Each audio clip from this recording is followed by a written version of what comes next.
মানবাধিকার সংস্থা human rights watch HRW গুমের ঘটনা তদারকিতে ক্ষমতাচ্যুত প্রধানমন্ত্রী শেখ হাসিনা এবং কয়েকজন শীর্ষ সামরিক ও বেসামরিক কর্মকর্তার সম্পৃক্ততা খুঁজে পেয়েছে।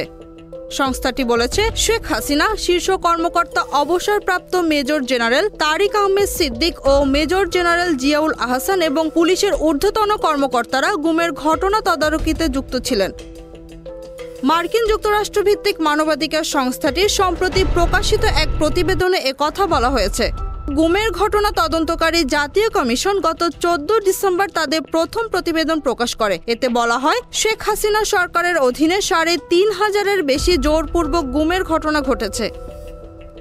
HRW বলেছে, জোর করে গুমের সঙ্গে জড়িত কর্মকর্তারা হিউম্যান রাইটস ওয়াচকে বলেছেন, শেখ হাসিনা ও তার সরকারের শীর্ষ ব্যক্তিরা গুম করে রাখার বিষয়ে অবগত ছিলেন। শেখ হাসিনা দেশ ছেড়ে পালিয়ে যাওয়ার পর গোপন আটক কেন্দ্র থেকে 3 জনকে মুক্তি দেওয়া হয়েছিল এবং এই 3 জনের বিষয়ে কর্তৃপক্ষ বছরের পর বছর ধরে তাদের আটক রাখার কথা অস্বীকার করে আসছিল। Z news, Dhaka.